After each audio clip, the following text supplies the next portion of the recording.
No champion is clad in big orange. The pitch. Swing and a miss! That's the ball game! The national champion is clad in big orange. Summit and Destiny have met 7 times before. Tonight is number 8. Tennessee Volunteers have wrapped up an SEC outright regular season title. The SEC runs through Rocky Top. Tennessee wins the SEC regular season crown for the 2nd consecutive season. The 1-0. In the air, right center field. Bronx on the move, won't get there. Tennessee walks it off. It's a mismatch. Deep three. Come on now. And don't connect. Probably driving this time. Indeed. And New Hampshire.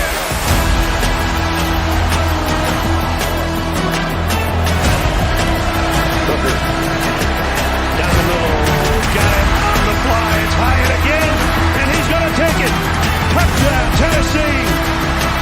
How much fun is this? Man, Rocky Top, college football at its absolute best. It's college athletics at its absolute best, man. Unfortunately, not feeling the best right now. You know, last night took one on the chin. It's all good. Yeah, but you know, we're still here. We're still going to talk about it. Welcome me into the Vol Fanatic Show, guys. As you can tell, I'm Michael, my co-host Skylar. Skylar, how we doing, man? Yeah, I feel like I went to the bar, picked a fight myself, and then proceeded to get jumped by like 8 dudes. But we survived. You know, we woke up the next day a little sore, and we're going to talk about it, man. And it's going to be a good show.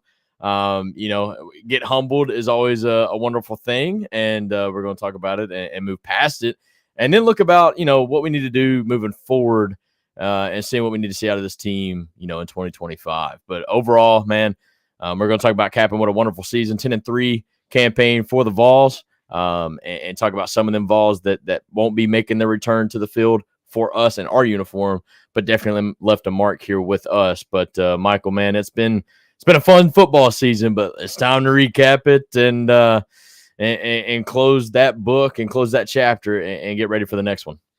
Man, that's exactly right.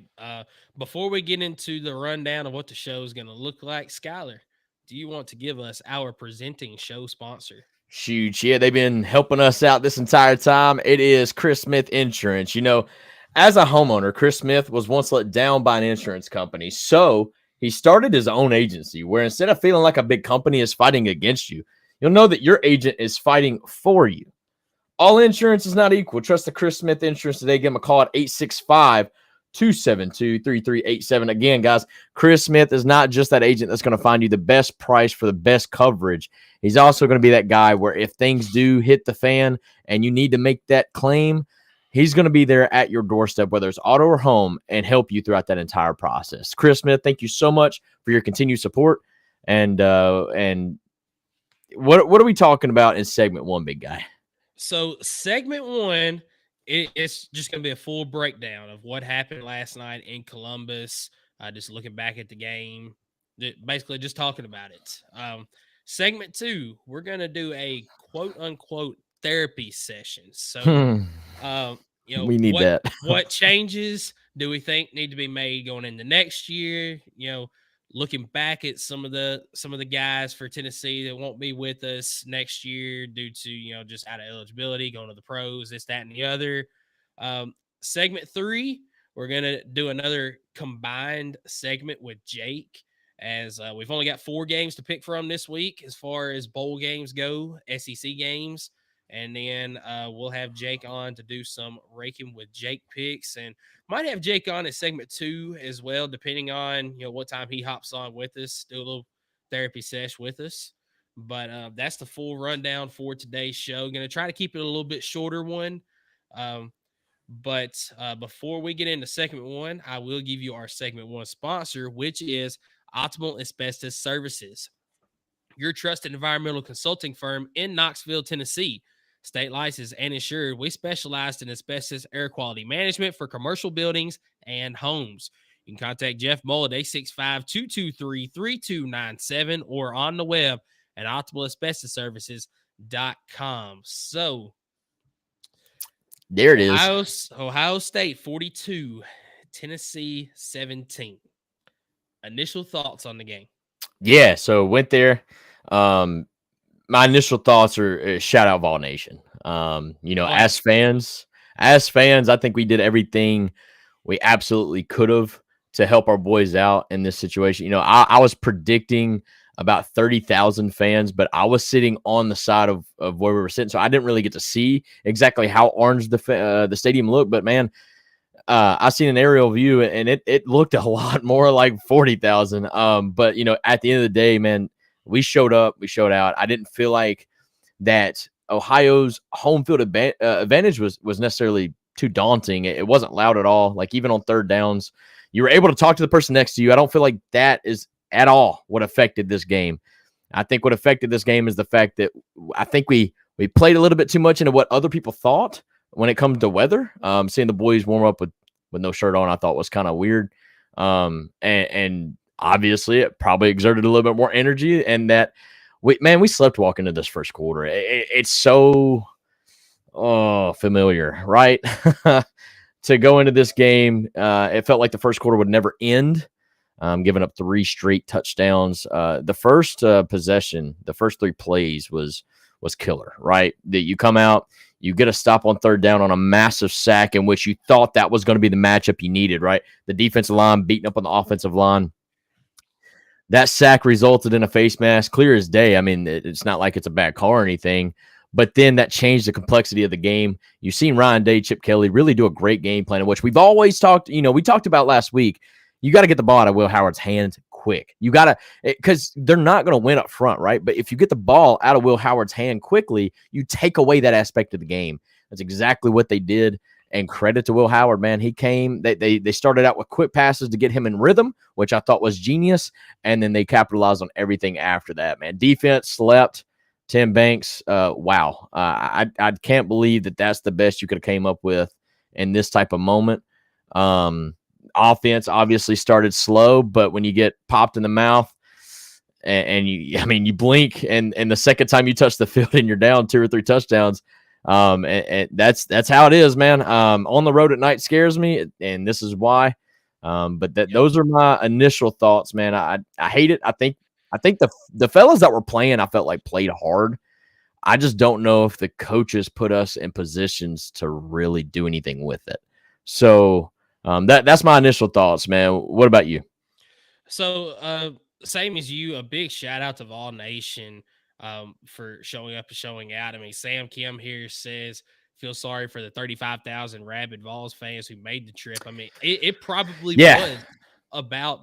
was somewhere between 30 and 40,000 Tennessee fans that made the trip to Ohio State. So a big, big shout out to Vol Nation for showing up the way that they did. I mean, I'm not saying that the rest of the game would have gone different, but I mean, you said it, that sack on third down. I mean, you get Ohio State 3 and out on the first drive of the game, and you end up getting a face mask call. Ohio State capitalizes just like in that Georgia game. A penalty leads to getting momentum.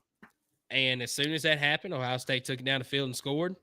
We have a quick 3 and out. Ohio State takes it down the field and scores. Another quick 3 and out.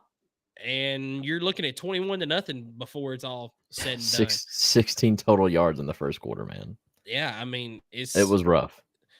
But I will also say this, and, I've got some thoughts on, did the coaching staff put us in a good position, this, that, and the other. We'll kind of hit into that in the therapy session in segment 2. Just kind of talk it all out. Yeah. But I want to get to a comment real quick. It's me. Thank you so much for tuning in, brother. You've been tuning in quite some time, even if you are trolling most of the time, but we appreciate you being here.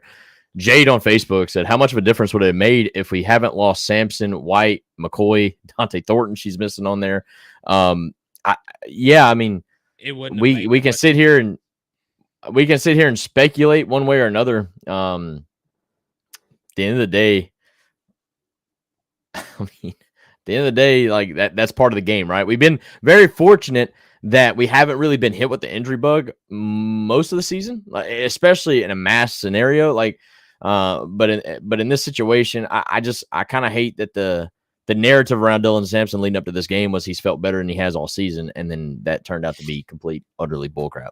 I don't understand it, but at the end of the day, the guys that are on the field have to play their best. That's why you build depth on these teams for those situations. It's next man up, right?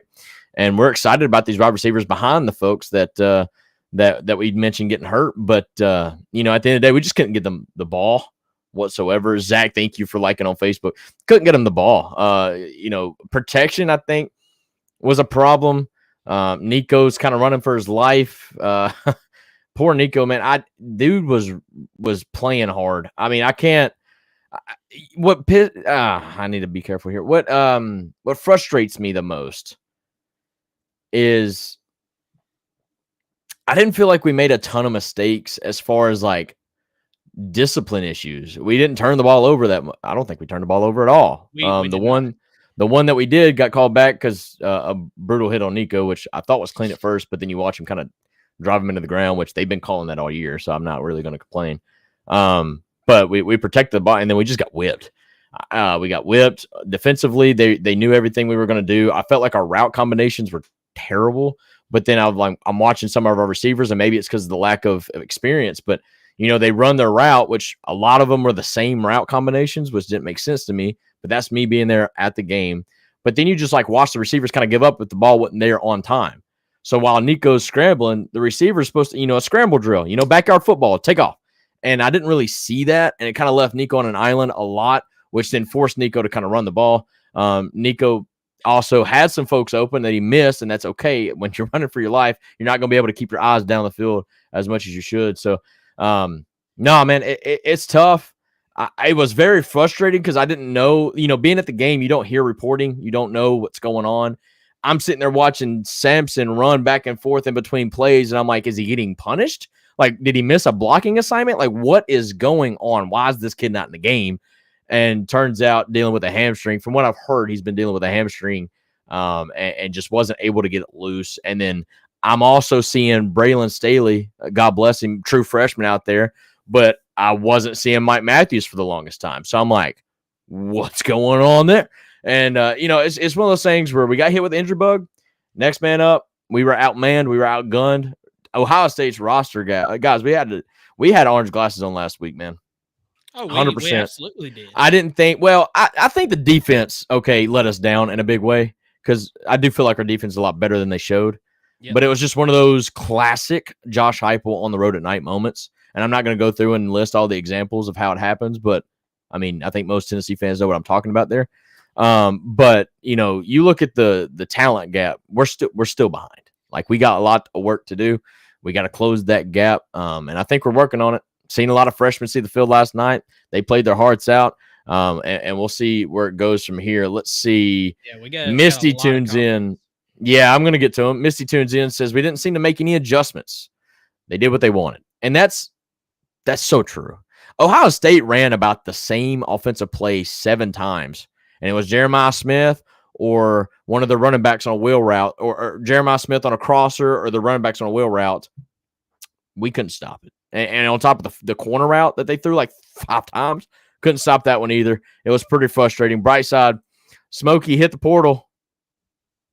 Another troll comment. We appreciate you tuning in, man. Jay Norton said, or Jay Nicole Woodard, sorry. As bad as I hate to say it, we were outcoached and outplayed. And that's exactly right. We were. From the get-go. From the absolute jump, we were outcoached. It was hard to watch because, like I said, I do feel like the guys that were on the field were playing with a lot of heart. But at the end of the day, coach has got to put you in the right positions. Let's see. Dicky, a new commenter, comments in and says, where's all the trash talking Vols fans at? We don't personally do a lot of trash talking. We leave the other Vols fans to do that. Well, I think she answered the question, or he answered the question. Thanks for coming. Hope you enjoyed your time in Columbus. Like, we were there. Like, I don't mind if you have a little banter, especially when the trash talking, I feel like, was more between fans. All the trash talking we had was against Ohio State fans selling off their tickets and giving us the opportunity to go up there. Because if this game, we'd always talked about, like, if this game was in Neyland, like, you dang near have to murder somebody to get a ticket to get it in Neyland. Like, it would have been such a hard ticket to get when game day, the get-in ticket for a single ticket was literally $50 to get into the game. So, like, our banter and our trolling was really just fan to fan. Like, I never once talked crap about Ohio State other than their fans and how they were ready to literally fight, and they still are, by the way. I'll talk about that. Ready to fire Ryan Day, even though they're in a meaningful game to go chase a championship. So, I mean, we're here, and we showed up. I don't know what more you could ask out of the Tennessee faithful. Eric tunes in, man. Skylar, how was your trip up there to the shoe? Yeah, I will. I'll tell you right now. Thank you, Eric, for tuning in. So I felt really good all week. I was telling you, like, I don't feel like either defense is built to get blown out. God, that was out wrong. I kind of felt like this was going to be a good back and forth game. I was wrong. I got to witness game day there. It was awesome. There was about 50-50 at game day, which I thought, okay, we got some momentum. But then I went right before, how we do like a Vol walk, right? As the players are coming. So they do what's called a skull session. And my pops is a Buckeye fan. So we went and did that. I wanted to see what their traditions were. And I'm glad that we did that. I went in there. Basically, their band comes out, plays a few tunes, and then the team walks into this we're all in a basketball arena. All right. So that's the setting. So the band comes out, they sit down, they have their whole like little stage area sort of. And then the football team comes out, Ryan Day comes out, says like 3 sentences basically. But it was OH, and then they have their chant, they do that. And then Ryan Day was like, that's what it's all about. It's all about Tennessee, nothing else, nothing more. We have to kick Tennessee's like straight up said it, but the other word. And was very confident. Almost he looked like he would have killed somebody if they got in his way type mentality. Like when he came out and he basically mic drop, like, kill Tennessee. He didn't say kill, but like, beat Tennessee, mic drop, walked off the stage. Everybody went crazy. And I kind of looked at my dad, and I was just like, man, that looked a lot more confident than I wanted it to look. Yeah, right. Exactly. For a coach that we're talking about had a lot of pressure on him. Fans are not liking him. He came out and knew. I think they had something on film, bro. I mean, obviously, but the game showed it. But after that skull sesh, right, I had lost all confidence. I looked at my dad. I said, "Dude, we're about to get murdered."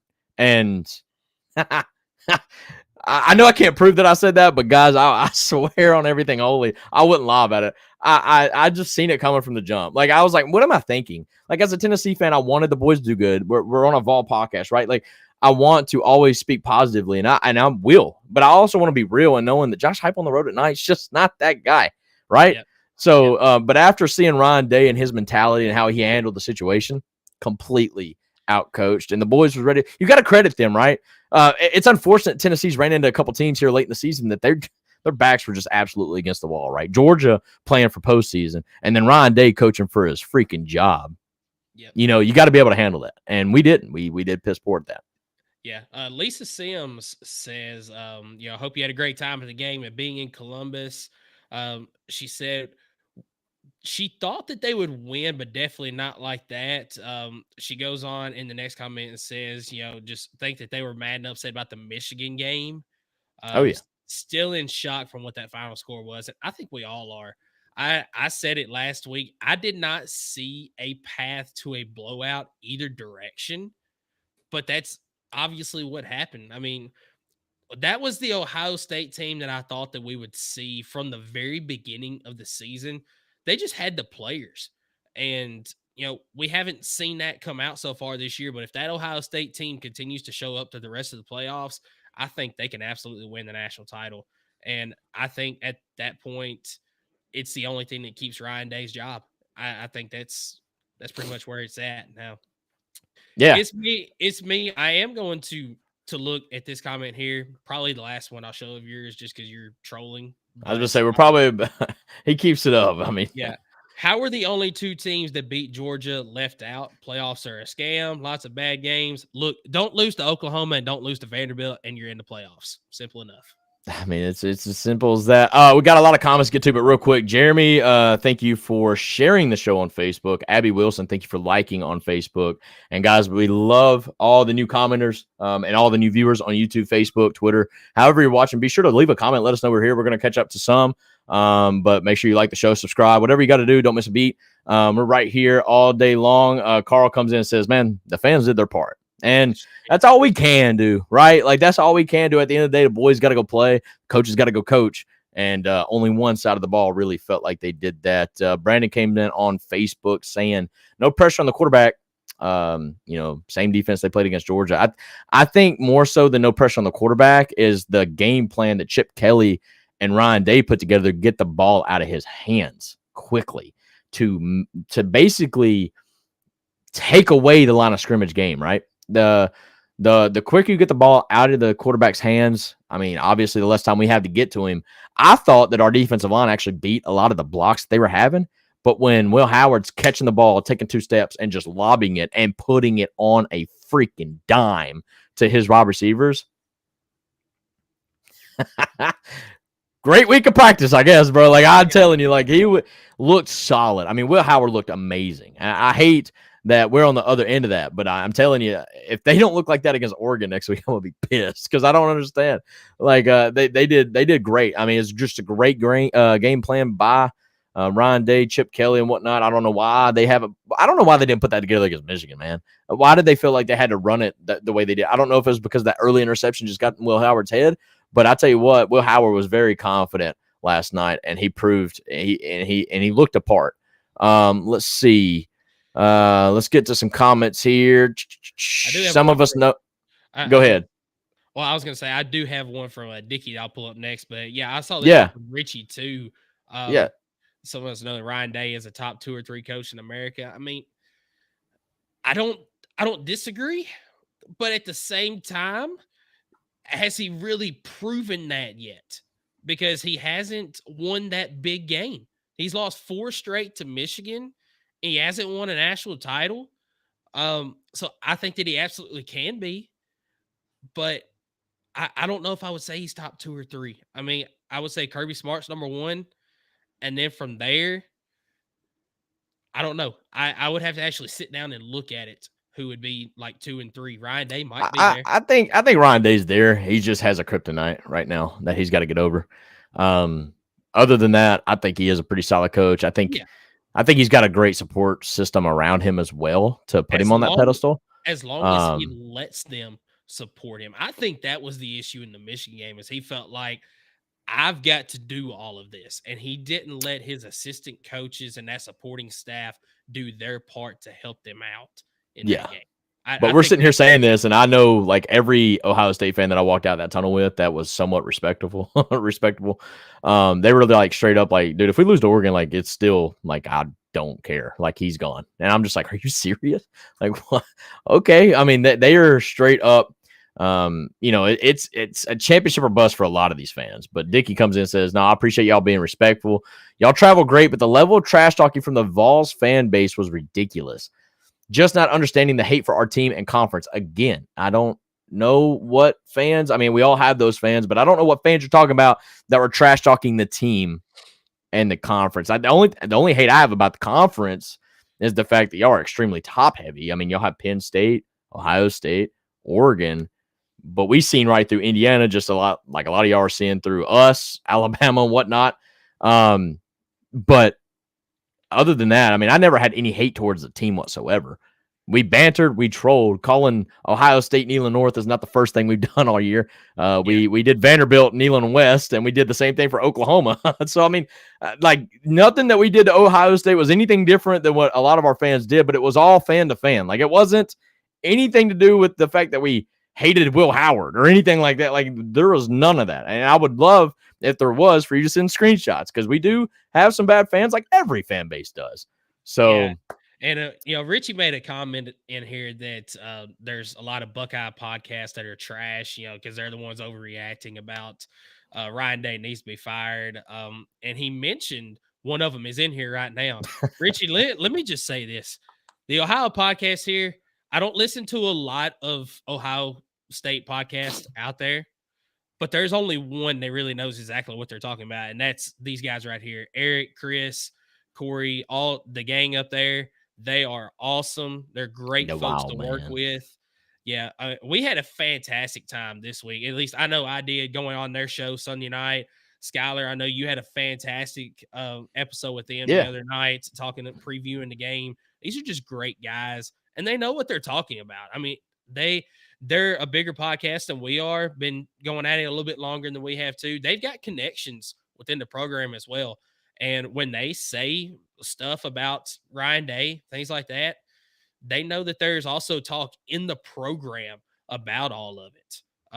So I mean, the Ohio podcast, they're the real deal, man. They're definitely not trash. So. Yeah, Jake came in and said, it wasn't Ryan Day on the verge of being fired if he had lost against Tennessee. I mean, maybe not. We can all speculate. It is what it is.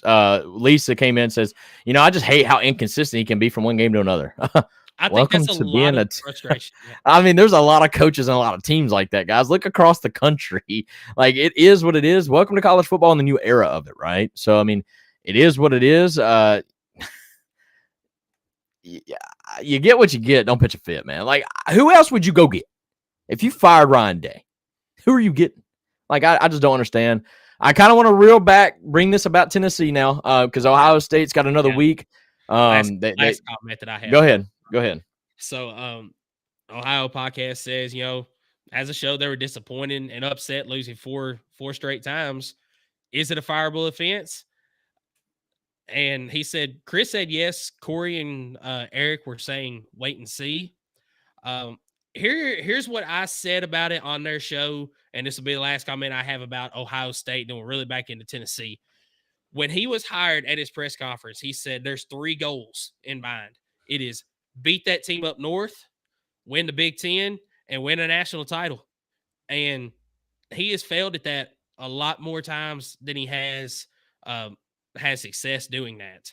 And when those are your 3 main goals and you don't complete those goals, then yeah, there's a big target on your back for doing that. And I think that can absolutely be a fireable offense if you don't complete those goals that you set for yourself at the press conference. But we're really back in now. Tennessee. Yes, Tennessee. So Carl said Vandy is and will always be Neyland West. Yeah, I love it. Yeah, man. It's a tough look. I mean, you had the nation watching. I mean, I'm talking 20 mil probably, because all the NFL games were over with by this game. You started out, all the hype was around like this was the number 1 matchup of the first week, and then it ended up being Clemson, Texas, because make it make sense. And then you lay an egg. Coming out 21-0, I did like the second quarter came out. You got 3, which was frustrating. I really wanted 7 there. I don't know why we couldn't finish. I think that hurt a little bit. But then you get a stop, a huge stop. I kind of blame the stop a little bit more on Ohio State's play calling on that play, more so than I kind of grant our defense. But now you got to credit our defense. We made the play. But Ohio State was kind of whipping us, and then they kind of try to get a little cute there for a little bit. But we capitalized, right? We get the stop, get the ball back, go score a touchdown on a beautiful, 4-minute drive, right? That we talk about winning the middle 4. Yep. And, you go into halftime, you're down 10 or 11, 21-10. And you get the ball to start the second half. Exactly. You're getting the ball in the second half. At this point, it's frustrating, but everybody's still invested. Like, nobody's moved out of their seats. Hey, if we get the ball back and score right here, it's 21-17, and we're right back in the ball game, right? But then you come out, you get a first down pretty quick, and you're like, all right, here we go. And then you just fall right on your face a little bit, punt it away, and then boom, boom, boom, another 3 touchdowns for Ohio State. It was a nightmare, to say the least, for Tennessee fans, especially that were there. I can't imagine. I mean, I can't imagine. Everybody that watched from home probably cut it off before the game was over. But got to credit Ohio State, man. They defended home. Home field's a real thing, even if only 60% of their fans showed up. But I love the traditions that I've seen there. I don't discredit, anything that that they did because of how poorly we did, but I truly don't feel like they played the best version of us that they could have. You know what I mean? Like, I really feel like, not that we made a ton of mistakes, which we did, but I really wish they would have played the best version of us. Just like I mean, we played the best version of Ohio State. Absolutely. Just wish they could have got the same out of us, because I think that would have been a lot better of a game. And at the end of the day, I do feel like as a fan, we did everything we could. Yep. At the end of the day, the boys and the coaches got to go coach. Yep. Vol Nation showed up and showed out. Nico played his absolute heart out. I think there were some others that did in the game as well. I mean, Peyton Lewis had a fantastic game. 10 carries, 77 yards. He averaged like 8 yards a rush, or 7.7, whatever. Yeah, I mean, and you could sit here and say, well, most of that was towards the end. Yeah, maybe it was, but still, Ohio State was still playing, and they were still playing good. Ohio State didn't pull the starters to like the final two, which kind of blew my mind a little bit. I would have thought they'd have pulled the starters up 35-10, and I was like, all right, they really want 40 that bad. But, at the end of the day, we got to stop them. Like, I wasn't mad about them running the score up, because at the end of the day, like, you know how football is. If you don't keep your foot on the neck, man, anything can happen. So I sat there, I watched the entire game, stayed there through and through. Yeah, the only thing that kind of kept going through my mind was, why is it kind of like the same? Why is it the same stuff? Why couldn't we make adjustments offensively and defensively? I felt like we were running the same route combinations. We weren't running anything crossers. We weren't throwing really good screens or anything. Like getting, kind of the game plan we said Ohio State needed to do, which was get their playmakers the ball, and they did a phenomenal job of that. Why didn't we do the same? Like, I don't understand. Obviously, losing Dylan Sampson hurt a lot because, dude, like 80% of our freaking offense is him. But, at the end of the day, you got a game plan around that. And I feel like we did a terrible job at that. But, yeah. And I've got a text here from Jake. So Jake's actually not feeling too well and won't join us tonight. But he said, if you want to talk on my behalf, here's 3 points that I have from this game. Number one, Ohio State secondary is the best in the country by a landslide. Our guys never had separation. And when it seems like they did, they showed us some zone pressure and shook us. And I think that's absolutely right. I mean, you look at the defense that they played during the entire game. I feel like that our receivers are good. They just could not get any separation. And I think that had more to do with their defense than it did our receivers. I really think our receivers are better than that. Number two, small things rolled into big things. Couldn't respond after a face mask on third down and a poor technique on the first Jeremiah Smith touchdown. And that's absolutely right. I mean, we said it. That face mask absolutely could have been the game changer. If Tennessee goes 3 and out right there and gets the ball immediately, maybe Tennessee goes down and scores, and it's a totally different ball game. I don't think so, the way Ohio State played, but you never know. Momentum is a huge thing, and Ohio State got a lot of momentum after that sack or after that penalty. And then, Ricky Gibson just didn't have good technique on it, got beat by Jeremiah Smith on that first touchdown. And, I mean, it is what it is from there. And the last their receivers also caught the ball. Like, I feel like our defenders somewhat made adjustments as far as, like, the recovery Ricky Gibson made was actually pretty good, because considering he was beat by 3 steps. And he even got an arm on his, a hand on his arm to try to rip the ball away the moment he caught it. But they caught the ball. Like, they're at the end of the day, like that I think helped Ohio State more than anything. Like, all the contested catches, man, they had. The only one they didn't have, I would argue, was a pass interference on Arian Carter where Will Brooks intercepted the ball in the end zone. Exactly. So, I mean, like their receivers caught the ball, which is something that, maybe we've just been fortunate of. A lot of teams that we've been playing, we've mentioned it, dude. That's the deepest wide receiver room we've ever faced. That's the best wide receiver room that we've faced. And we didn't respond to that whatsoever. And on top of that, all of our receivers went down. So, Zach come in, and I didn't mean to cut you off there, but he said, how does our level of defense not adjust to one page of the playbook? I agree. Like, how many times did they hit a corner route at the sideline and they just throw it right over our soft cover 2, coverage there? And then how many times they run a crossing route to Jeremiah Smith, who's just wide open every time? Like, I get it. It was very frustrating, but I think you had one more point there that you were going to get to. I cut you off. I apologize. Yeah. The last point, our secondary is not where we thought we were and not as good as we thought we were. We haven't really got any superstars I disagree with that. in front of us, and those guys looked real. I disagree with that 100%. You put our guys on islands, and they lost because their quarterback was putting the ball on the freaking money. Did we put them, all right, a couple of yes, plays, we put them on an island. a couple of plays, yes. But for the majority of the night, did we put them on islands? Yes. I don't think we did. I think we played way too much zone coverage. We maybe in the middle of the field, but every sideline pass and whatnot we were soft, dude. I mean, it is what it is. Like, I don't feel like we really adjusted much. We didn't really. On both sides of the ball, we didn't really run anything of disguise. We didn't try to disguise our coverage.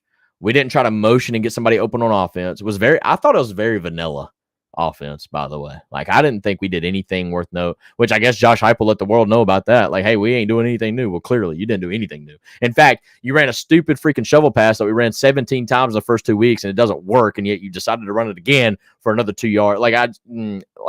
None of our game plan made sense. I think we do need to take a look in the therapy session about what we need to do about it. But I was very frustrated with the play calling on both sides of the ball. The chat box is blowing up. We apologize that we're not able to get to everything. But let's see.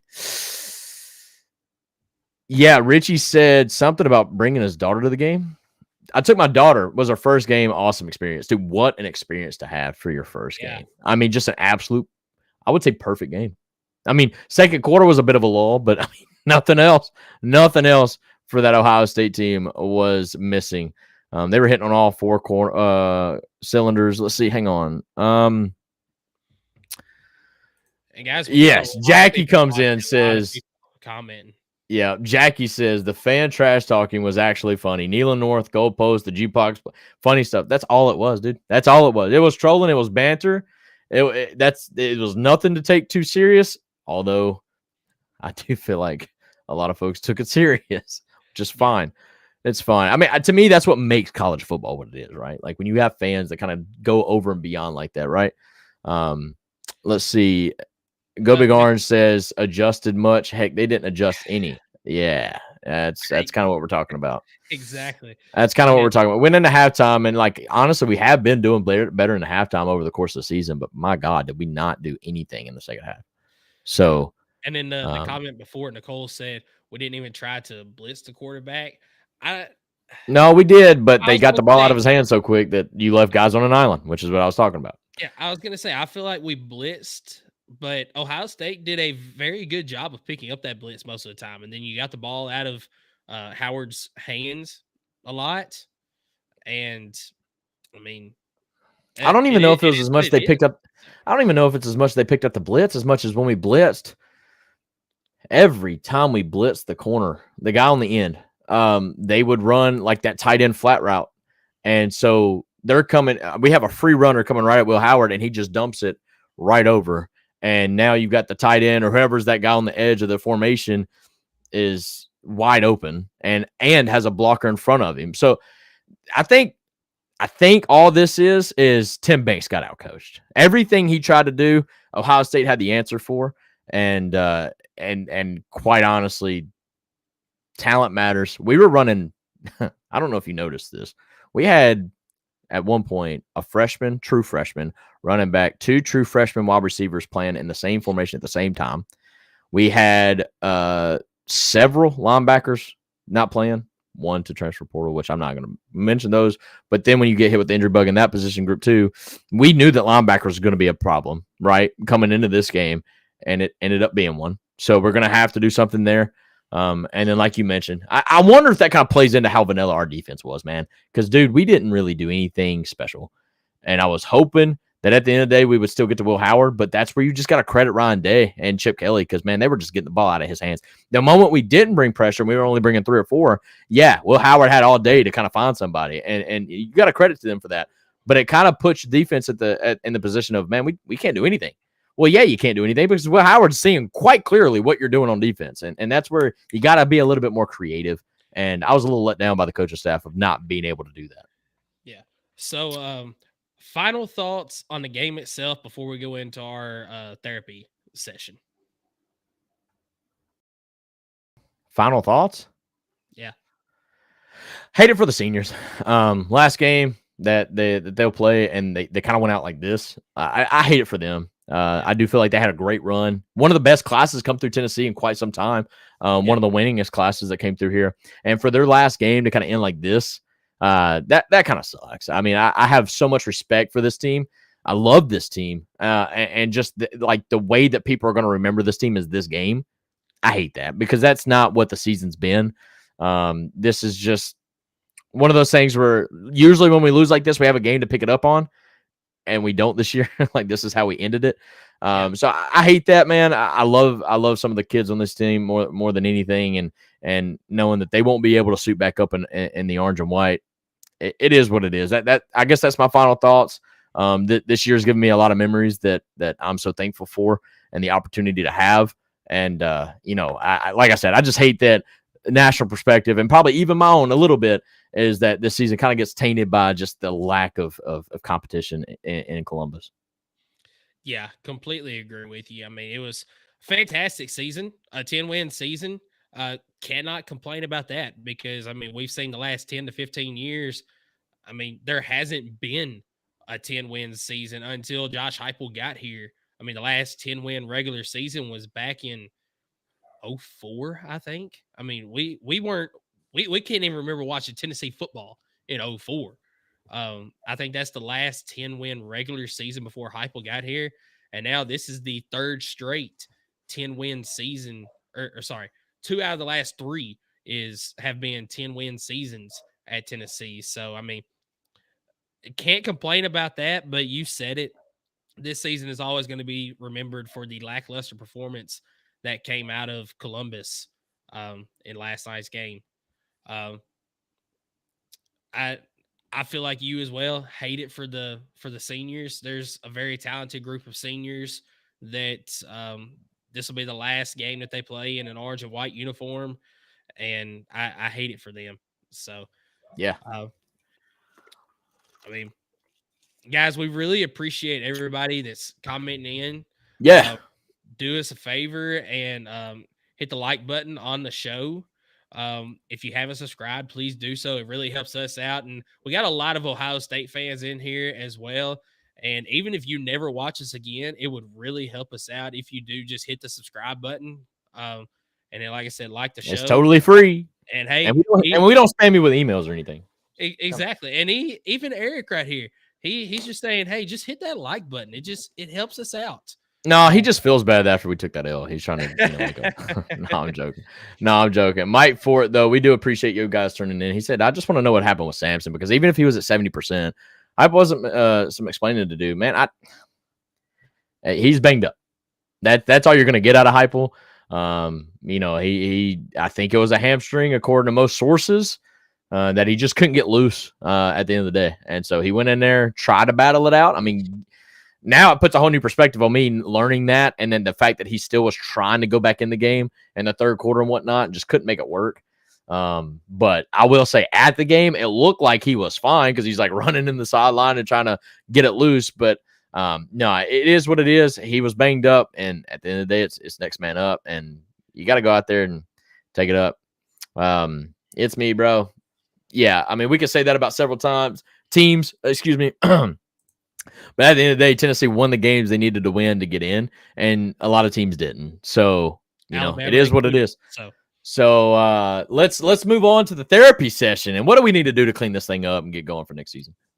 Yeah, exactly. And if anybody has any thoughts on there, feel free to comment them in. Let's do it. We will hit those. That's what Nicole's already hit us with I feel like we're going to build in the off season. I like the sound of that. That's right. Skylar, do you want to give us our segment 2 sponsor so we can get into this therapy? Shoot, yeah. I got it right here. It is P&L Business Services. So we know that firsthand, getting your monthly reporting, invoicing, bill pay, taxes, and other essential business services right is critical. That's why at P&L Business Services, we go beyond bookkeeping by providing you with everything you need in your back office so you can have your time back and the peace of mind to do what you love most, which is building your business. behind every successful business is a great bookkeeper. Reach out to P&L Business Services by going to their website at pnlbusinessservices.com. We appreciate you for supporting yet another show, and they're located right here in Oak Ridge, Tennessee. All right, therapy session. How do we want to start this? Because I could go crazy on this. So let's just start it off with, what is a big change that needs to be made going into next season? Offensive coordinator, 100%. I'm sorry. Hosley, you've had 2 seasons to kind of show me something. And we can say it's Joe Milton wasn't the guy, or we can say it's Nico's first year. But I'm looking at offensive play calling, vanilla. And I think you actually benefited from one of the best backs in the league that I think could have even had a better season had you been a little bit more creative with the play calling. I'm sorry. You're either going to have to take a massive step in the next year, because I understand it's the first time ever as an offensive coordinator position. And we can all sit here and say that Josh Heupel's calling the plays. But if that's the case, then why are we seeing such a dramatic difference between Alex Golesh to Joey Hosley, right? Yeah. That's where I'm starting. Like, we got to look at coordinators and we got to change something, because something about going on the road at night is completely changing the complexity of our offense, and it's got to change. I love knowing that home field advantage matters, and I love knowing that we win big games at home, and I hope to keep doing that. But, like, we got to be able to take it, on the road. We got to be able to carry that fight on the road. Like, I don't want to sit here and say, oh, we only beat Bama because it was a home game. I don't want to say that. And right now, I almost feel like that's exactly why we beat them. I think that's almost exactly why we beat Florida, is because it's a home game. Like, I feel like we got to make changes there, because I want to be able to beat a team and know that we truly beat them no matter where we played them. Like, that's that mentality Josh Heupel had leading up to this game. Don't matter where, don't matter when, don't matter who. I don't feel like I have that right now. I feel like it does matter where. It does matter when. And it does really not matter who, because we've lost to Arkansas on the road at night. So, I think that's where I'm kind of frustrated with the offensive play calling here. And, I just want to see a little bit of a difference there. If I can be a little critical, and that's a little bit of my therapy sesh. Paul White says offensive coordinator has to go. DC has to make adjustments in the game. Absolutely. But I'm going to let the DC slide just a little bit more than the OC, because I've seen great performances from the defense that actually kept us in ball games. And I haven't seen the other in the last 2 seasons. So, you know what? I'm not going to let the DC go. There you go. I think that Tim Banks did a heck of a job this year as far as taking that basically rebuilt defense, especially the secondary. You completely rebuilt the secondary, got some absolute dogs in there, and you had a fantastic season this year. I mean, the defense won you quite a few games this year. I mean, that Oklahoma game comes to mind. That's the only road game at night that Tennessee has won, I believe, under Josh Heupel. I mean, excluding Vanderbilt, but that's Neyland West anyway. I mean, did a fantastic job this year, but in the big games, it's like he changes what he tries to do. He doesn't go with stuff that has been working all year long. I mean, Georgia and Ohio State, 2 of the best teams that you've played this year, the 2 best teams that you played this year, the defense looked totally different than what they did from every other game this year. It's almost like the level of the game changes what he tries to do on defense. So, Tim Banks, hats off to you for the job that you did this year. But in the big games, you can't disappear, man. You've got to keep doing what you have done all year long. Yeah, Nicole comes in and says, playing 4 quarters. Bro, we didn't get a single game of that, by the way. Not one. And I'm not counting the non-con. Like, because even then we didn't play 4 quarters, honestly. But playing 4 quarters of a football game at your highest level is something we need to work on. Cleaning up the dumb penalties and playing after being off an open date, which honestly, that's a new problem, which I hate to see, because Josh Heupel was automatic after a bye week until this year, which is unfortunate. I've got a comment here from Sam Kim. To be fair, vanilla play calling has to be related to having a freshman quarterback, right? No. Nico is technically a sophomore this year. He spent a whole year last year in this system learning the plays. Last year, he would have been the vanilla play calling that we would have seen. This year, that playbook was wide open, and Heupel talked numerous times about just how well Nico was learning the playbook last year. that he felt like even midway through the year, he was able to open it up a little bit more to him. I mean, I don't like that because even at this point of the season, as a Tennessee player, I mean, he had started as many games as Joe Milton. yeah. So, I mean, I don't think it had anything to do with freshman quarterback. In fact, I think the reason why we scored a touchdown in this game was because of our freshman quarterback. The dude carried the ball 20 times, running for his freaking life. Like, we've not ran with Nico all year long. Why did we do it tonight? What changed, right? And at the end of the day, you ran up against a defense that had your number. Like, they knew they had it on film, and they came out and made their adjustments before the game even started, and we didn't counter. What is something Josh Heupel's always been good at, right? Coming up with some good plays, waiting for the defense to counter, and then at halftime saying, okay, they countered like we knew they were going to, but we had a counter for that counter. Now let's go win the ball game. We haven't had that all year, and that's why I'm kind of going back to the coordinator's position. Like, y'all have had 2 seasons now under this, and I'm not been impressed by it. We have won some games. Like, don't get me wrong, it's not like we're losing a lot of games here, but we won games, I think, honestly, because our players are just better than their players. And this game alone, we matched up, and we weren't matched up well as we thought we were. And it showed in a big way. 13th game, he's walking now, not crawling. I think Nico's well and comfortable under the system at this point, or at least he should be. If not, guess who coaches quarterbacks, guys? Yeah. Joey Halzle. So, I mean, I think it all kind of goes back to, I mean, I don't know. I think I've got to see vast improvement if he sticks around. I've got to see vast improvement quickly next year, or your boy going to be out on him very quickly. Very quickly. Mike Ford, he says, Nico probably also got way too much expectation for a kid who had a tremendous bowl game versus Iowa and then expected to compound on that. I can agree with this. The expectations were definitely very high on Nico. I mean, it wasn't just from the tremendous bowl game, though. Yeah, it was, I mean, he number was one overall recruit. The highest rated recruit that came to Tennessee since Peyton Manning. So, yeah, the expectations were sky high, probably a little bit too high for him in his first full season as a starter. But I don't think that I still don't think that had anything to do with his performance this season. I think that it was just the play calling wasn't there for him to succeed the way that he needed to at times. Did he struggle at times? Yes, absolutely. But I think better play calling also could have helped with that. Yeah. Zach, we appreciate you tuning in. Says, 3rd and 4th down aggression has dwindled in my eyes. Maybe in that game, but guys, we were leading, I think, the country in 3rd down conversion rate on defense. I mean, we were pretty dominant on 3rd down all year. Now, I will say this. I was way more confident in our defense in 3rd and 2 or shorter than I was in 3rd and 7, which is weird. But, I mean, you've seen it. He's saying the offensive aggression. Oh, my fault. I completely skipped over that. I would say he's completely right on that. But did we even go for it on 4th down yesterday? We might have gone for it once. And didn't get it. No, we did. It was short yardage, and we ran up to the ball real quickly and got it immediately. That's the one I remember. I was at the game. I haven't rewatched this game, so I could be completely wrong.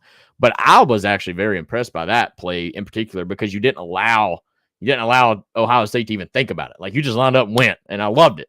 And you didn't. I don't even think it was in shotgun. It might have been. I don't know. Whatever. But I can agree with this in a way. Our offense probably could have been a little bit better on 3rd down aggression, but I don't know. But I will say we were 101 from Ohio. We were 101 on 4th down. So yeah, I will say though, this season Tennessee's converted fairly well on 3rd downs. I do feel like at times they could be a lot more aggressive on 3rd downs, and he's 100% right on 4th downs. We have not seen that aggressive go for it on 4th down and short like we have in the past. Yeah. And, come to think of it, that was under Alex Golesh whenever we were seeing that aggression. We haven't seen that aggression. Even last year with Joe Milton, we hadn't seen it with Joey Halzle. And also, going on top of that, the tempo, man. The tempo is nowhere near what it was when Alex Golesh was here. Now, last year, I felt like it was more of Joe Milton not being quite as comfortable with that tempo. I do fully agree with that. But you look at Nico in the bowl game last year against Iowa. That tempo was there. He was comfortable. Everything was rolling the way it needed to. And when Tennessee this year has gone tempo, they've had success. But when they slow it down and they allow the defense to adjust, that's when things start to go the opposite direction. Yep. Ohio, dude, you might be right. I didn't realize that Ohio State struggled against running quarterbacks. I didn't realize y'all struggled defensively against anybody. Honestly, y'all been pretty solid on defense all year. But I don't know. I think they ran Nico because nobody was open. I didn't feel like we called that many off like quarterback design runs other than the touchdown obviously was one of them. And we tried to run that play a couple times. We realized it did work, but I don't think that was the game plan going into it. Like I don't think that had really. I think it worked a couple plays, so we tried to run it a few times, but I don't think that was really a game plan in my opinion. I don't even know what our game plan was, but therapy session for me. Next thing, we've got to hit the portal. I hate to say this because I don't like the portal, but Ohio State did it, and you're seeing what they're doing right now. Georgia's doing it. Oregon's doing it. Ole Miss is doing it. Now, they missed the playoff, but, I mean, no doubt in my mind they got some of the most talented players on their roster. I think we've got to fill some gaps. I think linebacker's one of them. I think Jalen Smith's hit the portal. I think Jeremiah Thielander and Arion Carter are going to be your linebackers. Heaven forbid they stay. I think they are your 1 and 2. But then, like, Edwin Spillman behind them, and then, like, kind of, Caleb Perry, I think maybe a senior. I don't know. But kind of we got to have some. Caleb Perry's a young guy.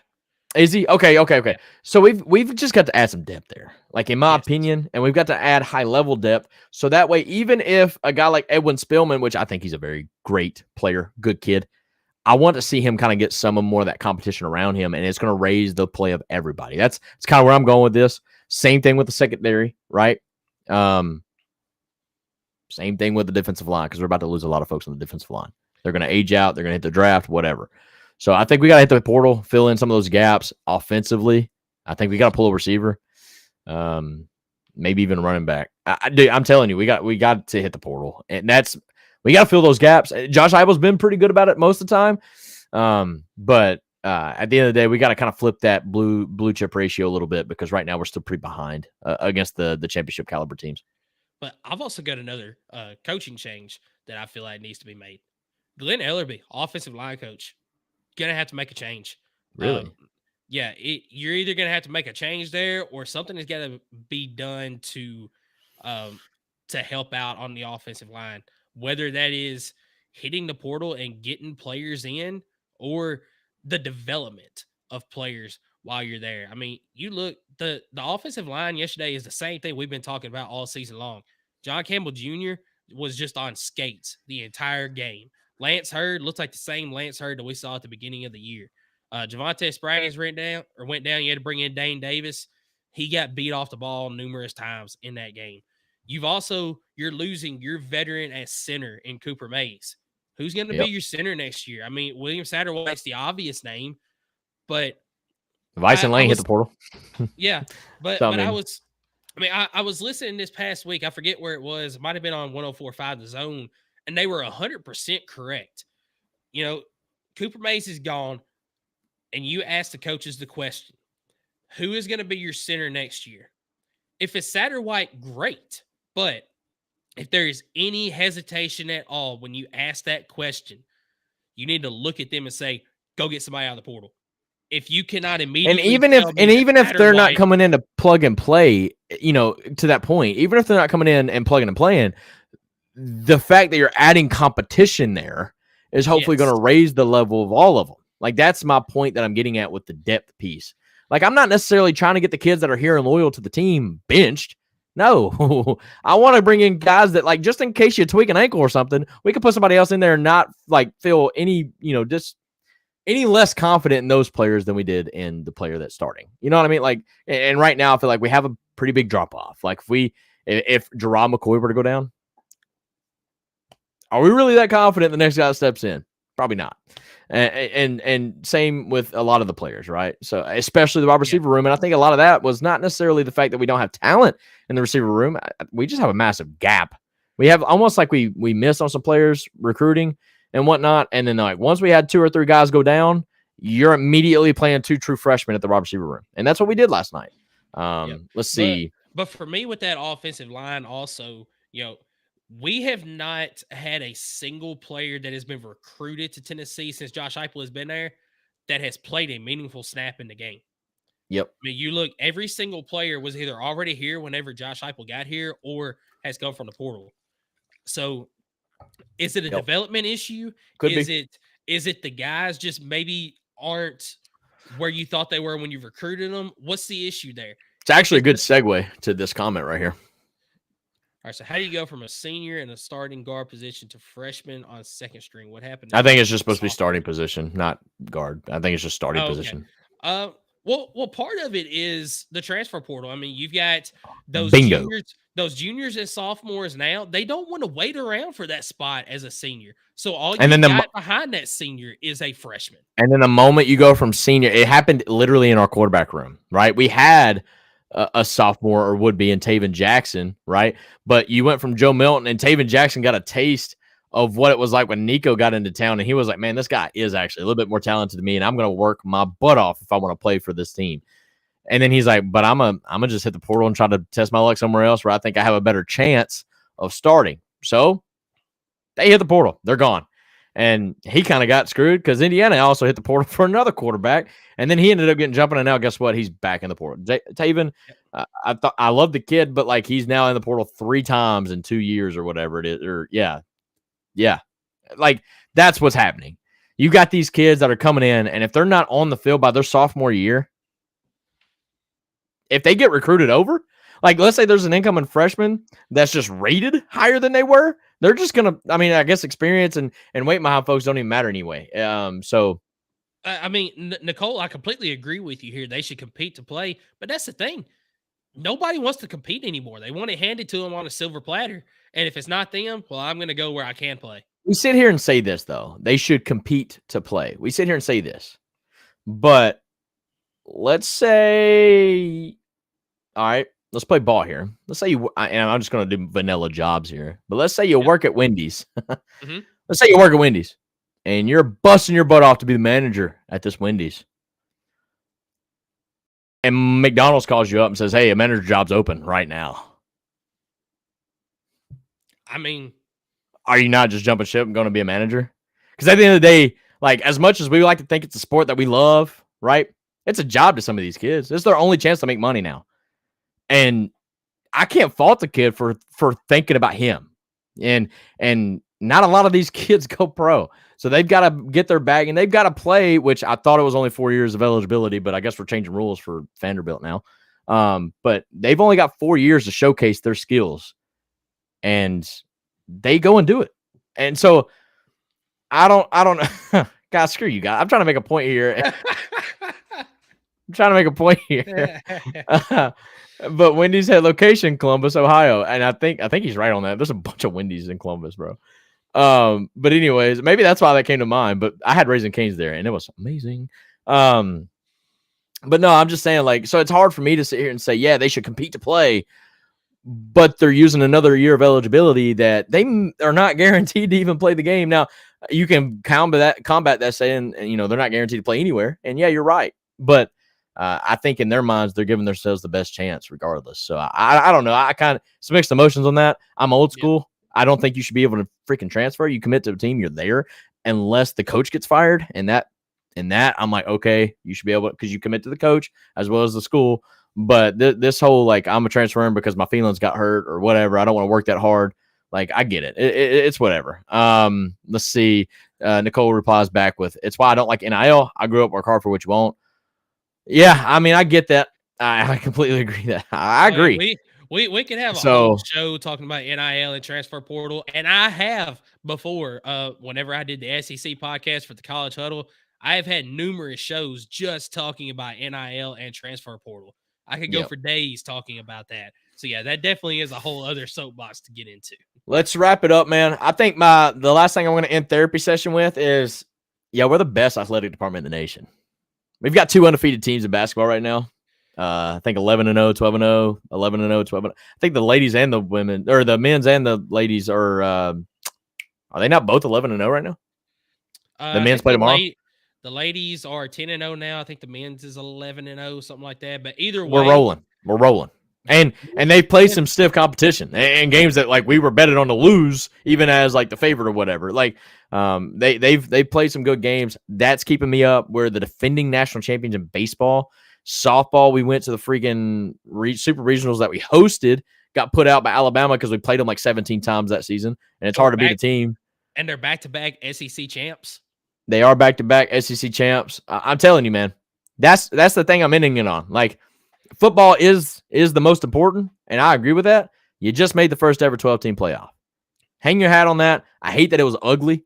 Obviously, national media is going to have their fun with that. Don't worry. We still got other fans, or we still got other teams and whatnot that we can support throughout the rest of the season. While you got other teams that have to sit there and wait for football, or football season next year before they're relevant again. Yeah. Well, so I want to end it on this right here. I told you before we started, I wanted to bring this up to make us feel a little bit better. So I went back to our schedule predictions at the beginning of the season. I was going looking through some comments of some people that's commented in after we made predictions, and I fell on our Kentucky video. In that video, both of us predicted Kentucky to go 6-6. Wow, we give them that much credit? Yeah, that's crazy. What were we thinking? Both of us had the floor at 4-8, the ceiling at 8-4. They hit the floor. Just a couple of comments that were made in this one. This is from Wet Rock Star 2116. He says, bro, Kentucky's football program right now is better than Florida's is. For sure. And it's not me being biased at all either. I actually lived in Florida as a kid and still kind of have a soft spot for Florida because I was a fan as a kid. Ever since 2017, Kentucky has been more successful and more consistent. The only thing Florida has on Kentucky since then is they made the conference championship in 2020. To keep it 100, they have a top 6 to 7 program in the SEC, talking about Kentucky. They have 2 double-digit wins or winning seasons since 2017, which is more than every other program in the East other than Georgia. They still overall have won more games. The head-to-head matchups, Kentucky has bullied. He's wrong on that, by the way. Exactly. The losses Kentucky has had to Florida since 2017, other than the year 2020, Florida was clearly better and should have won. Going into the fourth quarter with double-digit leads in 2 of the games they lost, all while completely still killing them on the line of scrimmage. Kentucky definitely has a better football program right now, without a doubt. With a doubt. That's completely false. Now, we both agreed we thought they'd have a better season because of the Florida schedule. Yes. And no way do they have a better program. No shot. All right, here's another one from the same guy. 4-8, the floor? Question mark. When is the last time Kentucky finished 4-8 this season? Tennessee has finished worse than Kentucky almost every year other than last year and 2022 over the last 6 to 7 years. This year as well. But yeah, they finished 4-8 this year. So that's the last time that Kentucky did that. They did beat Ole Miss. They did. That was their only SEC win. Yeah. Nicole actually came in here and gave us some breaking news because I didn't know this, but Christian Harrison, another defensive back, is entering the transfer portal. Yeah, there's going to be another window of guys in the transfer portal. This is kind of the reason why I'm saying we got to hit the portal. Like, we've got some gaps to fill, and now we're losing depth pieces. And Christian Harrison's been a depth piece in our defensive back group for 3-4 years now. I think 3 years. So that's kind of a big piece. So it is what it is, but it is what it is. It's me actually came in here and made a good point. I mentioned Tennessee made the first ever 12-team playoff. SMU also made the first ever playoff. Guess who didn't? Alabama. Thank you. It's me for making that great point there. Yeah, but I felt like that would help us out a little bit in that therapy session, just looking at what fans thoughts. Right on. Let's get on to, I guess, our next segment. We got some picks to make, right? There's still football games being played. We got to do our thing. Yep, there's still some football games to be played. So with doing that, our segment 3 sponsor, it is Kaizen Painting. Do you want a colorful life? Kaizen is a painting and drywall company that provides residential, commercial, exterior, and interior services. At Kaizen Painting, we understand the importance of a beautifully painted home and properly installed and repaired drywall. We're here to bring your vision to life. We care about providing you with a personalized, efficient, and quality service. If you live in Knoxville and surroundings, contact us for a free estimate at kaizenpainting.com. Color your life the Kaizen way. So we've got 4 SEC games this week in bowl games that we will pick from. The standings, because there isn't but just a couple of bowl games overall this week that have big spreads. So, I mean, we can do upset pick of the week if you want to. All right. Real quick, Nicole said, not sure how true it is. I don't trust everything I read. You can trust it. It was posted by Hayes Fawcett that he does plan to enter the transfer portal. So I guess technically he hasn't yet, but it is on a credible source that he will be. So thank you for that news. Yeah, I probably should have threw out that disclaimer before I just read it out. But anyways, all right. Well, I don't care. We can do upset pick of the week if you want. We haven't done it in a couple weeks, but that hadn't been big enough spreads because we like exactly. We like to pick double-digit spreads, and there really hasn't been any. I will pull up the graphic here, just showing I've still got a 2-game lead. As the last 2 weeks that we have picked games, both of us have finished with the same record. And I got less losses, bro. Come on, but losses don't matter. Yep, it's fine. It's fine. Right. So the 4 games in the SEC this week are all on Friday. It is basically just an SEC takeover on Friday. First game of the day, 12 Eastern on ESPN. Oklahoma Navy going against Navy. Oklahoma, a 3.5-point favorite in this game. Jackson Arnold probably not playing. He is entered and since committed to another team. But I will say Michael Hawkins has got experience this year from starting a couple of games. He does. Navy's also looked good, but against who, right? I mean, they did beat the crap out of Army, didn't they? Didn't they beat them by a pretty good margin? Yeah, beat them by quite a bit. How invested is this team in this game, right? That's the question. I mean, are we seeing a bunch of opt-outs? Are we seeing the growth, of the youth of this Oklahoma program that's going to play some players that will be the starters next year? Kind of like we seen last year in our bowl game, right? You got a lot of those newcomers that took advantage of that opportunity and showed out. Is that something that Oklahoma's going to have? Because obviously they're going to look to turn the page after the opening inaugural season in the SEC. Not really one to remember, but Navy's a solid team. Not going to be able to, I don't think, run on them too well. So, Zach's already came in here and says, give me Navy. Nicole's even came in here and said, I should root for SEC, but it's hard to root against Navy. No, you don't have to root for SEC. It is what it is.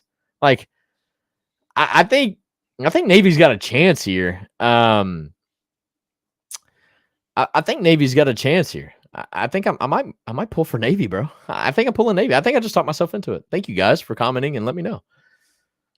So you've got Navy. But the problem is, Oklahoma's defense is really good. The problem is Oklahoma's defense might actually win this game alone. So for that reason, I'm actually taking Oklahoma. You're taking Oklahoma. All right. So the thing about bowl games, all bowl games, is the fact that they're pretty much pick'ems. You have no idea who's playing, exactly. There's all sorts of transfers, all sort of opt-outs, stuff like that. You don't know who's playing and who's not playing. Here's what I will say: Oklahoma has got a dang good defense. Offense has been hit or miss this year. Yeah. They played well with Michael Hawkins at times. He also turned the ball over quite a bit. Navy has been consistent most of the season, and them and Army, when they play against a team like Oklahoma, they play against other teams that aren't used to seeing an offense like what they have. Those teams tend to struggle at least for a little bit.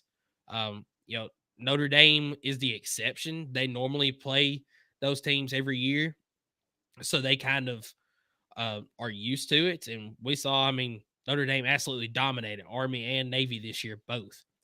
But other teams don't play that type of offense very much. I'm going to go with Navy in this contest. I also don't think that Navy has the opt-outs that a lot of these other teams do due to being a service academy, and all these guys are employed at Navy. So I'm going to take Navy to win this game. Attaboy. All right. If it's a Friday, that's the 27th? That's the 27th. All right, right on. Yep, and it's all day long football. This Yeah. next matchup is probably my favorite matchup of the entire bowl season. It is Georgia Tech against Vanderbilt. This is at 3:30 Eastern on ESPN. Vandy, a 2.5-point underdog going into this game.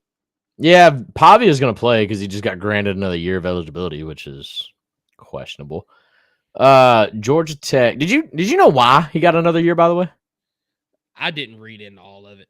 Something along the lines of, because when he played JUCO, he didn't have the same NIL opportunities as he does in Division I, thus shouldn't count against his eligibility years, which to me is blasphemy. If you're not good enough to play Division I, that's your fault, not NIL. Exactly. Anyways.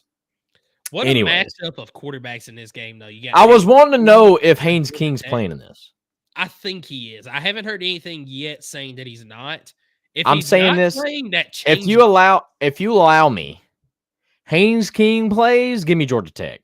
Haynes King doesn't, give me Georgia Tech. So it doesn't change things for you. Exactly. Yeah. I know. Georgia Tech. Georgia Tech this year has done a very good job against higher caliber teams. But against kind of the bottom feeders of the ACC, they haven't played so well. I don't know if you would consider Vanderbilt a higher caliber team in this game, or if you would consider them a bottom feeder.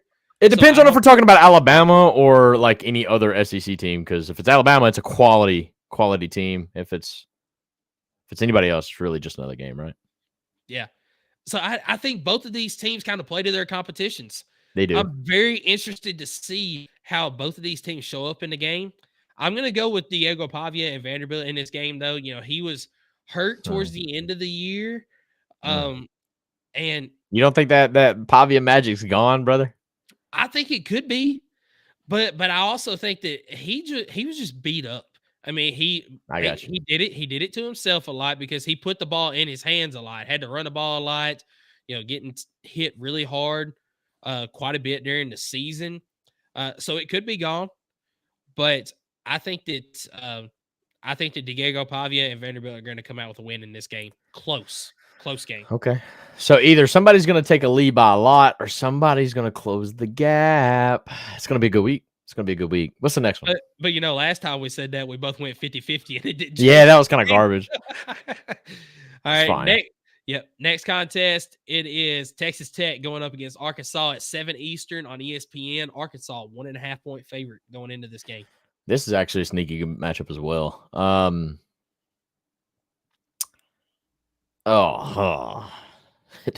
This is another one. Like, where are the students? Where are the players at with the coaching staff at Arkansas? Because I know they didn't really end the season the way they wanted to. Texas Tech can score. Will they? I don't know. I'm gonna let you go first here. I've been going first the last couple times. So this one here is two teams that I don't know where they're at right now. That's I also don't know who all's hitting the portal for both teams. I know what I've seen from Arkansas this year, and it's been good at times. It also has been pretty bad at times too. Texas Tech has had an up and down season this year as well. I think they upset BYU. Was that BYU's first loss this year? Maybe Tech beat somebody, and it was a very surprise. I don't know if it was BYU or who, but Texas Tech is a team that like you just can't sleep on them, man. They kind of come out of nowhere. But I don't feel like they're a great team. Like they just sneak up on you and just pop off every now and again because that's what Texas Tech does. Yeah, I agree with BYU or somebody in the Big 12 probably. Right? Yeah, it was somebody in the Big 12. I think it had to do with all those teams jumbled up looking for because it was a whole cluster title game. So yep. ultimately, I've seen Arkansas this year. I know a little bit more about them. I know what I'm going to get more than likely in this game. I'm going to take Arkansas to win this game. All right. I'll take Tech just to be different. I do think Arkansas wins, but I'll take Tech. Last game of the night. It is USC going up against Texas A&M. This is at 10:30 Eastern on ESPN. And all of these games are on ESPN as well. So it's literally just a SEC This is a takeover. stupid late game. Holy crap. Yeah. Give me A&M, and honestly, I think the spread should be closer to 10 in this game. USC's garbage. They're a falling apart program. Lincoln Riley's lost so many one-score games, and I think he's just lost the room there. A&M, a great season. Obviously didn't end the way they wanted to against Texas, but I think they're still a solid program. Give me A&M by a good margin. I think they cover pretty easily. I think that should be a best bet this week, but I'm not Jake, so I won't go that far. Yeah, look, we've picked the other three contests different. I am going to pick this one the same because I also agree with you. Texas A&M is going to win this game, and this line should be closer to 10. Unless there is more players for A&M that have hit the portal that I don't know about. I do know that Miller Moss for USC has hit the portal, their quarterback. Won't be playing in this game. Exactly. And A&M's got a freshman or whatnot at quarterback, so he's going to be playing. I mean, yeah. So give me Texas A&M by a lot in this game. And what about the up and down kind of road that A&M had this solid year? program or solid team for A&M? I think that's what he's meaning, right? Probably. I think honestly, it's a solid program. I think the team was okay, but I think A&M has a solid program. I think they've had terrible coaching. But I mean, I think they got some good players, man. Obviously, solid team, and their young team. I think they're only going to grow a little bit. Obviously, we'll get to see how these teams do literally from this year to next year because everybody's schedule is the exact same, just flip where they're playing, other than like the non-con. So we'll definitely get to measure these teams pretty easily, pretty heavily, from one year to the next these couple of years. So, then obviously it's going to change in the 2026 year. So yeah. So Mike Elko showed this year that the right coach can make a difference in a team. He took the same team that Jimbo Fisher had, minus the guys that did transfer out, and he went 8-4 in his first season. Something that Jimbo couldn't do. Mike Elko. You go 8-4, 9-3. 8-4. Yeah, that loss to Texas made them 8-4. That's right, because they would have been 9-3, but they would only had 2 losses. No, how? Okay, yeah, I believe you. Yeah, they would have only had 2 losses in the SEC and they head-to-head. Yeah, okay. I was trying to figure out. Okay, if they only had, I got you. I was trying to figure out if they had 3 losses, how in the world would they? Because they were in a win and get in situation last week of the season. Yeah, because that's my fault. Yeah, you're right. They're 8-4. Yeah. I don't know why I questioned my producer. Yeah, they lost to Notre Dame first game of the year, and then they lost to Texas. They lost to did they lose to Auburn? Notre Dame. No, I'm talking about in conference. Texas. Yeah, they lost to Auburn in that overtime game. Yep. And then they got blown out by somebody earlier. Maybe LSU. Possibly. Yeah. Let's see. Woodswater, Mizzou. What's up, Skeeter? Say, glad to see y'all still here. Where else will we be, big guy? It's Sunday night. It's what we do, man. Hey, yeah. We don't cower it away like a lot of fans do, man. We're right here, dog. But anyways, no. Man, all right. So quick comment. You mentioned 2026. The schedules will change. Yes. Because next year is just going. It's probably staying with 8 teams or 8 conference games. By the way, just shocker. But I disagree. I don't. That is a discussion for a different time. But I completely disagree. In fact, it's going to stay at 8, and they're not even going to force you to play a Power 5 opponent or Power 4 opponent in the non-con anymore. I think it's going to 9 games. All right, that's fine. That's up to you. Neither here nor there, Yeah, like I said, they're not.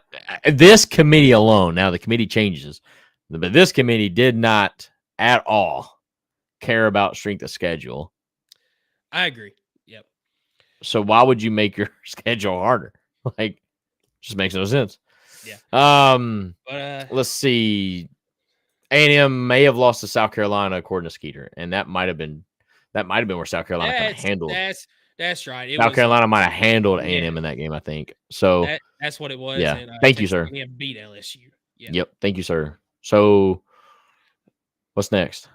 So I guess we were gonna have Rakin with Jake. He did not have any picks for this week. He's got them. We're live again before the next round of the college football playoff, correct? Yes, and Okay. that's what he has picks for.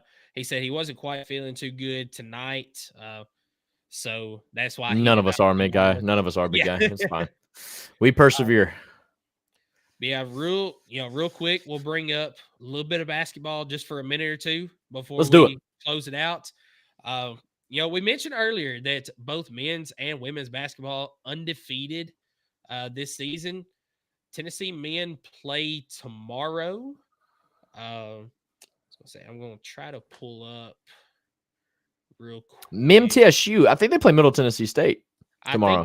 I think that's correct. For it won't be Christmas Eve, but the 23rd, right? Yes, they play MTSU tomorrow night. Is that at TBA? Is that? Yes, it is. Nice. Tennessee 25.5 point favorite going into this game. So we'll see what that one looks like. But Tennessee 11-0 on the season so far. So you have MTSU, and then they get a week and a day off. They play Norfolk State on New Year's Eve. What? Before they start off conference play against Arkansas. So basically next week we're gonna kind of hit on basketball a little bit, getting prepared for that contest against Arkansas. And we might have our good friends from the Hogs on the Hill podcast on to talk a little bit. Good folks. Yes, they are fantastic. Skeeter said that they lost to Illinois today by 3, which is actually a pretty good game because Illinois is a scrappy team. But feel a lot better about the conference play this year. No, 0-19 for us again, like they did last year. Yeah, solid game. Yeah, Illinois is scrappy, man. That's one of our non-conference games that I felt like should have been a ranked win, but they were 7-2 and not ranked. And then we beat them. Obviously, they weren't going to be ranked the next week. So I do think Illinois is a solid program out of the Big Ten. But no, basketball teams are doing some special things. I don't know if you've seen, but like the Lady Vols, I believe, have scored in 105 of the 11 games this year. If not 5, I think it's 6 of the 11 games this year. Exactly 5 games. Yep. That they have scored 100 plus. 100 plus. They have scored 90 plus in all but 3 games. One game they scored 89, and the other 2 were 79 and 78 respectively in those 2 games. That's a beautiful thing. So they're averaging, what would you say? They're averaging maybe 87 points a game. I'm going to say they're probably averaging over right at 90 or just over because of that. Yeah, you said there were all but 3 games they were scoring 90, right? Yes. And their lowest was only 76? 78. And then 78. you've got that 139 against NC Central. That skewers it a little bit, but yeah. I mean, that skews it a little bit. But okay, so we might be averaging 100 points a game. I mean, I would love to see that. I don't have the stats pulled up, but I mean, the Lady Vols are scoring a lot, but they're also playing quick and defensively. They're getting a lot of steals and turnovers. Kim Caldwell has this team rolling. Now, obviously, I would love to see it transition to the SEC, but here's my thought. So I just found it. They're averaging 97.4 points a game. Yeah, I thought it was under 100, but they're right there. They're right there at it. That's pretty insane through 11 games that they're averaging that. Let's when we kick off SEC though, I do think a lot of the game's going to transition. Here's going to be the heartbreaker part of it though, and I just want to be ahead of the curve on this. When you have a team that scores that much from deep or from mid range and whatnot, you're going to run into those head scratching moments where the team just goes cold. And the ball's not going to go. There's going to be a lid on the rim, right? And we're just going to have to be patient with those types of games and understand that that's just basketball. because this team's not going to be able to consistently shoot 50% from the 3-point line all year long. There's no shot that that's happening. And if it does, that means it's going to be a pretty good year. But when you got a team that's scoring like this, I mean, they literally broke the NCAA record in that game we were talking about, scoring 139, where they shot 30 threes. 30, and it's not even like they jacked up 90 of them. They shot 30 of 63. I mean, almost a perfect 50% from 3-point line in that game. And like I said, it's beautiful when the ball is falling. We just have to be patient for when those games happen, and they're not. The ladies are going to have to keep shooting it, and they're going to have to push through it. But hopefully they force enough possessions that we still can make it competitive. But just gotta be patient for those games when they happen, because we're going to be like, man, how did we do this in this game but do that in that game? Well, at the end of the day, it's like baseball. You get hot, you get cold, but sometimes when you get cold, it's ugly. We're just going to have to make sure that our defense steps up a little bit, because I do feel like our defense slacks a little bit, but the offense has been helping us out a lot. But Kim Caldwell, man, what a difference. What a difference this offseason's made. And that's all I'm going to say about it. But like, the vibe of this team is just completely different. I'll be the first to say that I was completely wrong. I kind of wanted Kelly Harper to stay around one more year, because I felt like we were close in a lot of these games. And obviously maybe it was coaching, but losing to South Carolina the way we lost to them and whatnot, I'm just like, man, I don't feel like the talent's that far off. It's just like just some crazy things are happening. It's kind of screwing Kelly in the rear. But man, and that's why I don't make the big bucks at Tennessee, right? The athletic director, Danny White, made the right move when he made the move. And so far, we're reaping the benefits of it. And Kim Caldwell's got this team moving. Now, conversely, on the men's, holy moly. Rick Barnes has done it yet again, striking gold in the transfer portal. Chazanier is popping off, averaging almost 19 points a game. We thought, like, who's going to replace Don Connect? We might have gotten that answer a lot earlier than we ever thought we could have. I don't think you can replace a guy like Dalton Connect, but we've gotten a guy that stepped in and really being a playmaker. And we've gotten other folks as well. Para, Darlin Stone DeBar, Igor Milicic is a baller, and he can score from anywhere. Like, I love what I'm seeing. I haven't even talked about Jordan Gainey and the fact that how well he's progressed his game. Single-handedly, honestly, carried us in that second half at Illinois. Off the bench, I think got 23 points and got the game-winning layup right there with 5 seconds left to go, where he just charged. That was a beautiful play. I mean, what a definition of not settling, right? Trying to jack up a three as time expires. He went to the rim, fought contact all game long. We ain't even going to talk about the referees in that game, but got the game-winning buzz. You got Jamal Meshack, who offensively in the box score, not going to really do too much, but by God, he's probably the defensive player of the year lead runner right now, if I had to guess. I mean, the dude's just a baller on the defense, kind of the same thing as Zakai. Would like to see Zakai shoot it a little better, because when he shoots it and he shoots it well, we win by a lot, because his defense and his steals, the way he plays, the way he gets people open. I mean, he gets the most assists out of anybody in the SEC, and that's something I feel like gets a little overshadowed, but getting an assist in the college game, I just feel like is amazing. And the way that Zakai does it so easily doesn't need to get overlooked there. But the men's are rolling, ranked number 1 yet again. SEC as a whole, though, looks very strong. Okay, what do you think? And you probably already know this, but what do you think the worst record is of the SEC teams so far through 12 games? I believe it is South Carolina. I can't remember the number of wins. I think they're like 9-4. 9-3 is what I've seen. 9-3 is what I see, and that's the worst record so far of this non-conference portion of the SEC. So many teams are still undefeated. I think 3 or 4 teams, maybe 3 teams are still undefeated. Yeah, 3 teams undefeated: Florida, Oklahoma, and Tennessee.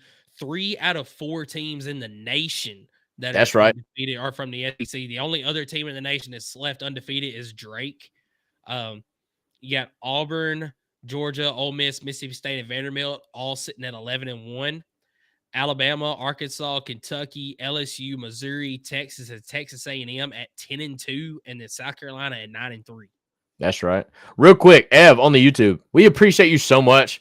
As a Buckeye fan, I have to give it to you, Vol fans. Y'all really showed up at the shoe, man. That's all we can do. We appreciate you, Ev. Obviously, you had a great night last night. I feel like I got jumped at a bar by like 8 dudes. it is what it is. The y'all came out with a game plan, outcoached us, outplayed us. The shoe was pretty awesome. I don't think it's as cool as Neyland. I am biased in that. But I tell you what, that place was rocking in that first quarter. But nah, I think we did all we could do.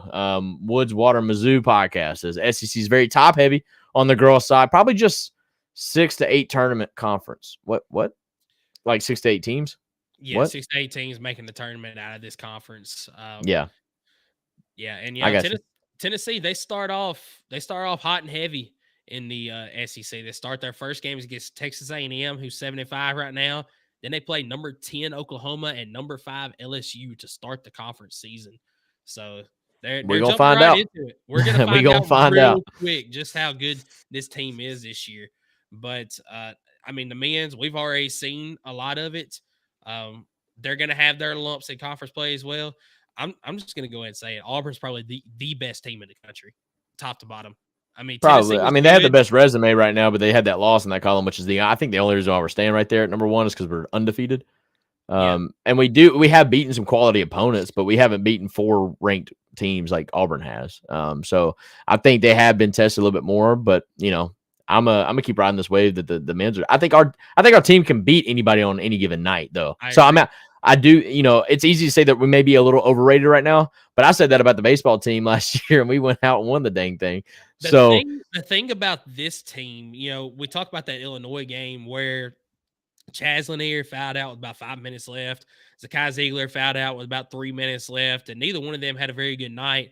But you had your 6th man, Jordan Gainey, step up and drop 23 points. That was beautiful. Igor Milicic didn't play very well. Your normal scorers were not playing well in that game, but you had other guys step up, and that's something that we have not seen a Tennessee team have since Grant Admiral, Jordan Bone, and all that. I mean, last year's team, you didn't have that. If Connect wasn't scoring, there wasn't anybody else scoring. That's what excites me about this team. You had to have that guy that transferred to Arkansas have a good game too, and you realize just how inconsistent that was when you played a good physical team, right? So I do want to get to something real quick. Chad Morris on the YouTube, we appreciate you, says great season for the Vols, but the coaches didn't have their players ready to play ball. Never made a single adjustment. Sorry, late to the pod. That's my 2 cents on the game, and I think you hit it. Go check out the therapy session. It's segment 2. We hit on this. That's pretty much what we said. Didn't make a single adjustment. Boys weren't ready to play, but by God, they were ready to warm up with no shirt on, which is that frustrated me a lot, dude. Like, that just showed me that we were paying attention to the outside noise when Ohio State came out like they weren't. Or maybe they were, but they used it as fuel. We didn't. We were trying to show that, like, it wasn't cold. Like, okay, show it's not cold by going out and playing the freaking game, dude. Like, that kind of ticked me off a little bit. But I don't know if that was player-led or if that was coaching-led. I don't know. But either way, Chad comes back in and says, basketball time, let's go. Need to get DeBar up to par with the team. I think he's coming around, though, to be honest with you. This team's rocking and rolling. Ladies are doing the same thing as well. The men's side, he said, for the SEC, will get 10 to 12, says Skeeter. All right, boys, I got to let y'all know something. Haven't shown y'all on the podcast, but it's really my first opportunity to get to. I lost a bet. So you're not about to do it, are you? I got to show the folks here what happens when you lose a bet is you got to pay up. So your boy soft as a baby's cushion now. Thank God I still got a beer. Jake. I know I'm here, baby. hey, Rakin with Jake. But what happens when you lose a bet? You got to pay up, right? And that's what we do around here. That's how Vol fans are. When we talk, we followed up, and that's how we do it. So, welcome to the new phase, the new era, and how's the wife I believed, feel about it? Huh? How's the wife feel about it? She hates it.